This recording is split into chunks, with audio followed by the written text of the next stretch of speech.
Baik, hari ini kita akan masuk pada materi yang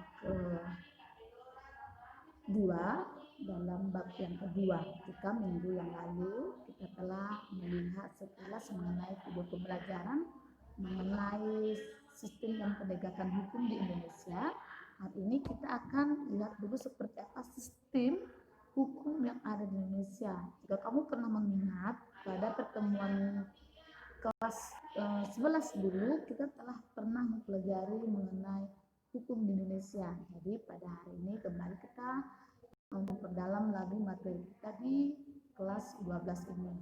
Nah, ini itu sistem hukum di Indonesia. Kamu perhatikan slide kamu. Nah, apa sih sistem hukum itu? Nah, setelah mempelajari ini kamu harus mengerti dan memahami apa itu hukum, ya. Bentar.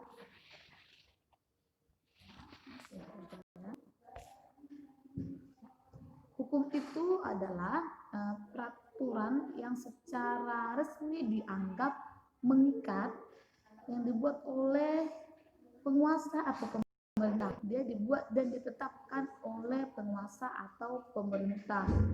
Nah, itu wajib hukumnya untuk ditaati dan ada sanksi yang didapat jika melanggar hukum tersebut, seperti itu. Menurut Profesor Myers, hukum itu semua aturan yang mengandung pertimbangan kesusilaan, diunjuk kepada tingkah laku manusia dalam masyarakat dan menjadi pedoman bagi penguasa negara dalam melaksanakan tugasnya. Nah, sudah tahu setiap peraturan ya yang dibuat oleh pemerintah, peraturan itu bersifat mengikat dan memaksa dan wajib harus ditaati oleh seluruh masyarakat. Nah, hukum yang ada di Indonesia ini harus dipatuhi oleh seluruh warga negara Republik Indonesia, seperti itu ya. Nah, jadi sistem hukum itu apa? Sistem hukum itu berarti hubungan atau keterkaitan antara komponen hukum dalam mencapai tujuan hukum tadi. Nah, ada beberapa tujuan tadi yang membuat peraturan supaya masyarakat itu bisa tertib dalam bertingkah laku, dalam tata aturan kehidupan bermasyarakat. Nah, sistem hukum itu berarti keterkaitan atau hubungan antara komponen-komponen hukum tersebut, bagaimana mereka cara mekanisme mereka bekerja sehingga tercapailah tujuan dari hukum ini. Ya, kalau dalam Kamus Bahasa Indonesia katanya sistem itu berarti mengandung arti bahwa susunan kesatuan-kesatuan yang masing-masing tidak berdiri sendiri tapi berfungsi membentuk kesatuan. Nah, ibaratnya kalau kamu mungkin contoh perangkat komputer, ada sistem tata cara pekerjaannya, tidak hanya komputer itu doang, tapi ada isinya, ada sistem cara memakainya seperti apa gitu. Komponen-komponen apa saja yang terdiri dalam satu komputer itu, seperti itu ya. Begitu juga lah di dalam sistem hukum ada komponen-komponen yang ada di dalam hukum ini dalam hal melaksanakan setiap ketetapan-ketetapan dengan tujuan untuk mencapai tujuan apa yang telah ditetapkan di dalam hukum tersebut, seperti itu. Selanjutnya ini ada bagannya, di atas ada sistem hukum, ada struktur kelembagaan hukum, ada materi hukumnya dan seperti apa budaya dalam pelaksanaan hukum tersebut gitu ya. Jadi ada 3 tadi ya.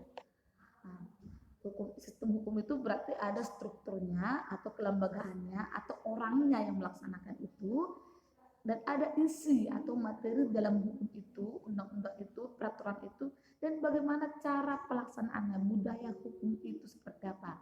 Nah, tujuan hukum apa? Mengatur secara pasti hak dan kewajiban lembaga tinggi negara, semua pejabat, dan bahkan seluruh warga negara Republik Indonesia. Seperti itu ya.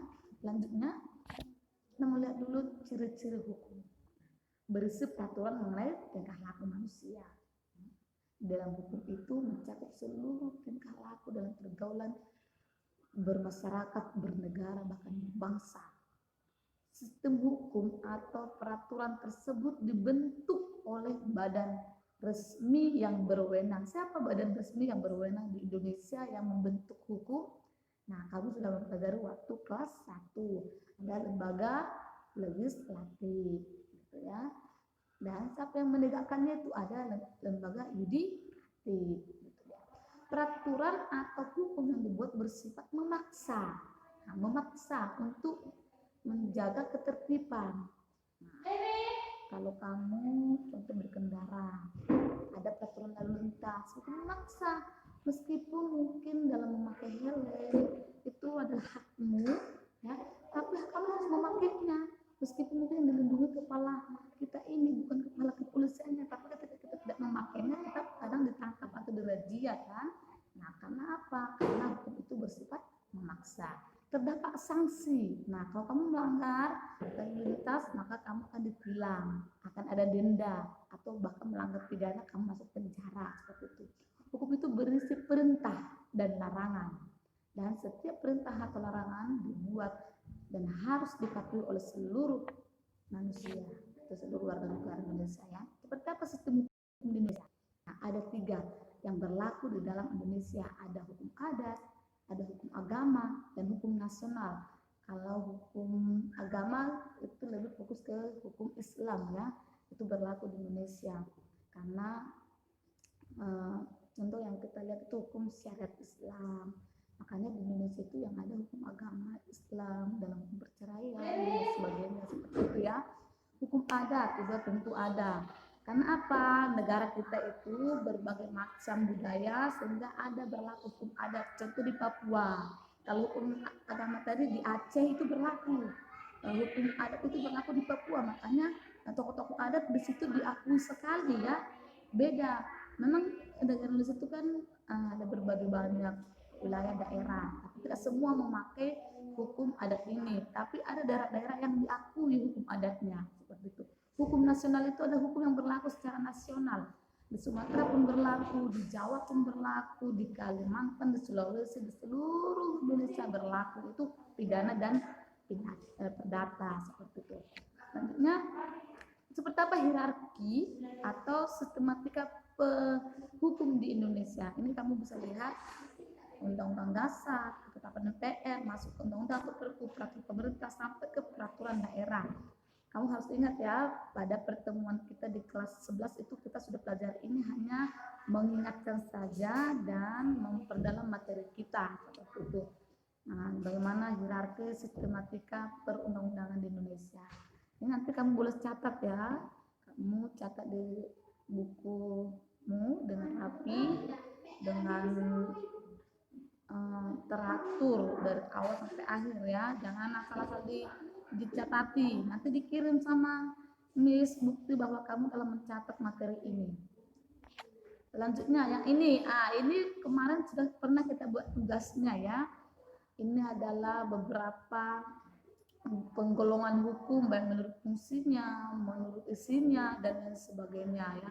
Bentuknya, melihat dari fungsinya, tempat berlakunya, dilihat dari sifatnya, dan seterusnya. Nah, ini ada bagian ini kamu gambar lagi balik, ya, supaya kamu ingat. Mana tahu nanti ada di sini bercita-cita untuk duduk dalam lembaga hukum, ya, mau pengacara, hakim, jaksa, kepolisian. Kamu harus tahu ini semuanya, ya. Boleh dicatat nanti. Dan jikalau belum mengerti atau perlu dipertanyakan, jangan takut, jangan enggan untuk bertanya. Banyak bertanya, banyak pengetahuan. Malu bertanya, sesat di jalan, seperti itu, ya. Oke, tunggu komentar kamu di kolom komentar kelas kita dalam memperdalam materi ini dan membahas materi ini. Maka bisa akhiri, namun tetap tunggu diskusi kita di dalam grup. Oke?